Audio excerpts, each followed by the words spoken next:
Whoo, y'all were pressed yesterday. Y'all were pressed yesterday, and I had to laugh reading the comments because I started the video saying I was barely watching.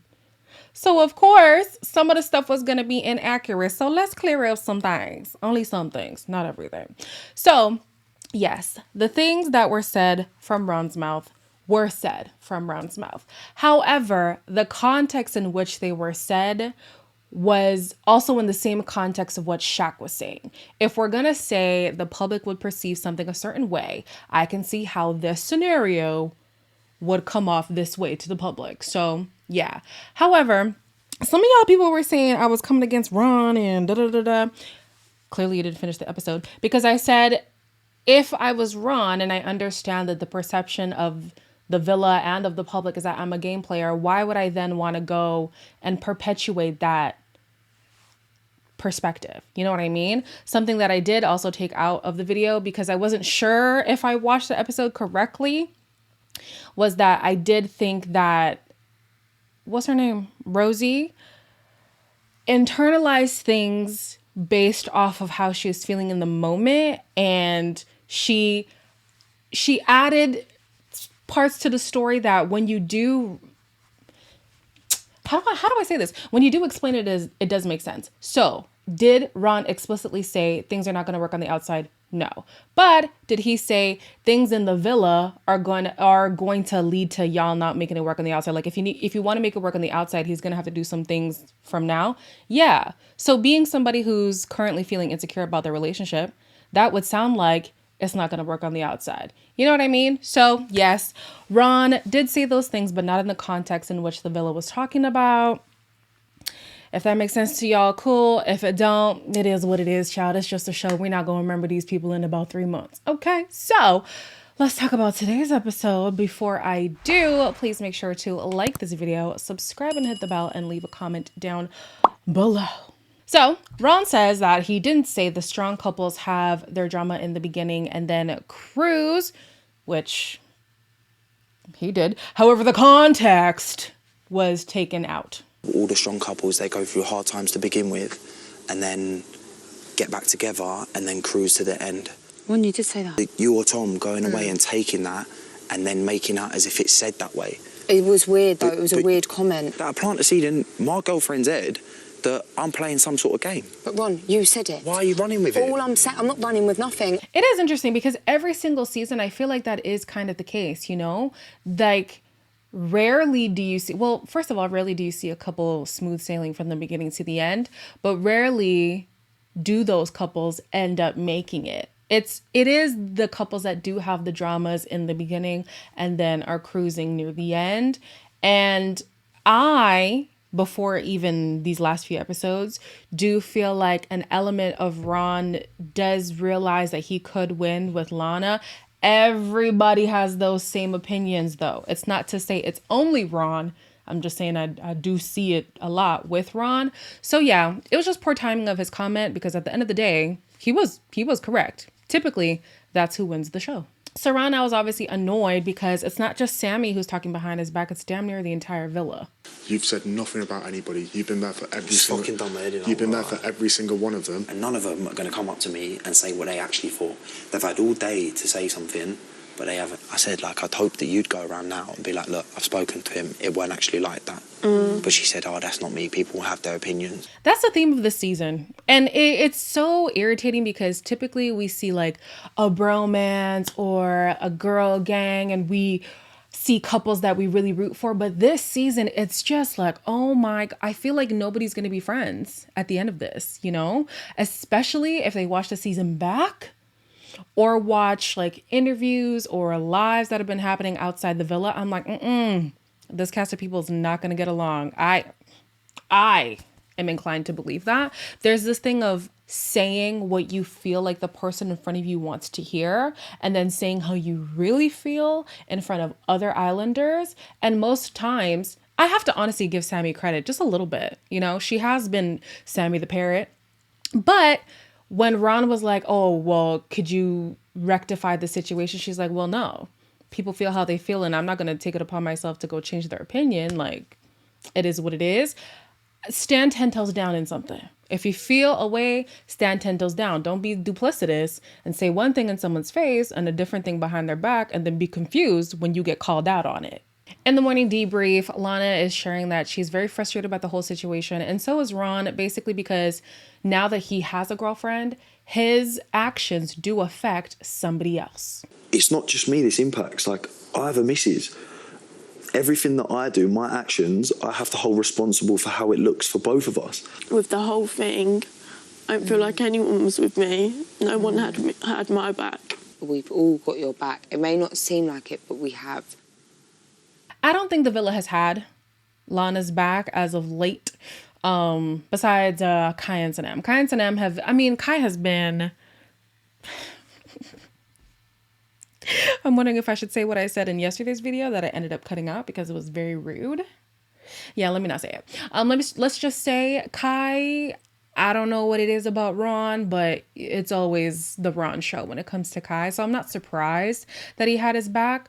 The problem is, I think prior, people have tried to have Lana's back in terms of telling her that, hey, Ron might not be the best person for you.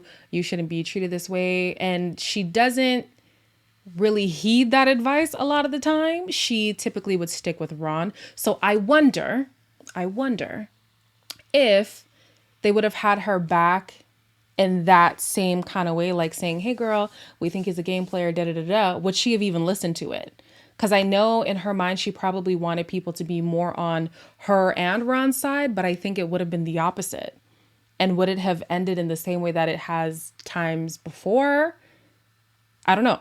I wonder. What do you guys think? I don't think that they would have showed up for her in the way that she would have wanted to, which would have had the opposite effect of what she thought would be them having her back. I feel like I'm rambling, but at this point, if you don't get it, then let me just stop talking. To make it up to Lana, the girls decide to make her breakfast and to shower her with some love. We wanted to cheer you up. Yeah. Oh, guys. Yeah, I want to remind you that you do have us, and we do love you to bits. I love you all, and you're honestly a massive part of my life now, and I'm so happy I've got you on. This was cute. It was really cute. Of course, it's a sucky feeling to feel like you don't belong in a place that, one, you can't escape, and two, you don't have like your people. Yes, they've become friends in this villa, but they're not her girlfriends. Like the girlfriends from back home, or her mom, or siblings, or you know what I mean? So it was tough for her, and I'm glad that the women did try to rectify the situation. However, did you guys notice that they didn't talk anything about what happened the night before?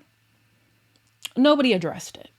Lana felt like she wanted the girls to have her back in the scenario that was happening. And instead, they're like, you're such a nice girl. We love you, blah, blah, blah. But I'm like, oh, so we're not going to address. Okay. Tom, this is so rich coming from Tom. Tom thinks that people should just stick to their own connections and stop getting into other people's business. Yet here he is sitting beside Sammy the parrot. Why can't everyone just stand up, grow a pair and be like, I think this is why, and that's it, move on. I just think people should focus on their own situation, their own couple. I think if you care enough to voice an opinion, you should care enough to have a chat with him. I find it absolutely hilarious that this whole debacle stemmed from Tom and Sammy, you know? So he's thinking, I don't understand why people are getting in everybody's business, and Ron shouldn't have gone through what he went through, blah, blah, blah. But Ron had told his game plan, alleged game plan, to Kai and Sanem, who haven't said anything, and Tom and Sammy, who relayed to everybody. You see how it's not making sense, Tom? You want people to stay in their business, but there wouldn't be any business to get into if y'all just minded your own. The episode ends with the talent. Ooh, not me yawning, child, because I was absolutely bored. Yes, I was. But we're going to talk about it anyways. The first person to go was Shaq, who did a strip tease and wasn't half bad, if I'm being honest. Lana did a card trick and she was really successful until she got to Shaq and Tanya's cards. I don't know where it went wrong, but she missed it. The African girl in the house, child, did the African dance, and I said, oh my gosh, here we go again. It was giving me PTSD from Priscilla in the last Love Island winter season. Can we do something else, please? Thank you. Kai did a live portrait of Will, who, of course, can't help but give them a show. Jesse and Rosie attempted to sing, but honey, the choreo was choreo was so off. Sammy, she did a tap dance and she did really well. Ron was able to solve a Rubik's Cube in under 90 seconds. Casey showed up to his 3rd grade recital show.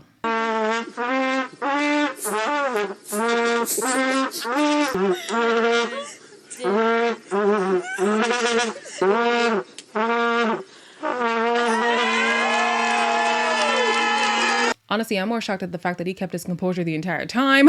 Next was Sanam, who was able to cry on demand with the assistance of some rain. And then came Will. You said you loved the boy, but you treated him like a toy. You must be tired from sitting on that fence all day. Using all these girls in your plan. They should realise you're not that man. And then lastly was Tom, who, I'm not even going to hurt y'all's ears. Just know that the singing was painful, okay? The episode ends with the announcement that there is a vote for your favorite couple. Some of you guys were upset with me at the fact that I said I still support Tanya and Shaq and that I shouldn't because it's just blind support because they're black. Yes. I don't see this game as an actual game, you know? Yes, you can be strategic. Yes, there is prize money, but there's no like actual game. This isn't Survivor. This isn't Big Brother. This isn't The Challenge. There's no need for me to support the best game player because it isn't a game to me. It's a popularity contest. So you vote for who you like. You know what I mean? So if I was to vote, I would vote for like Kai and Sanam and Shaq and Tanya because I like to see my people win. If you want to see your people win, that's your business. But I'm like, this isn't a type of game where I look at the strategy and try to justify the moves made like you would in Survivor. Like, it's a popularity contest. And we know that it happens every single season. So yeah.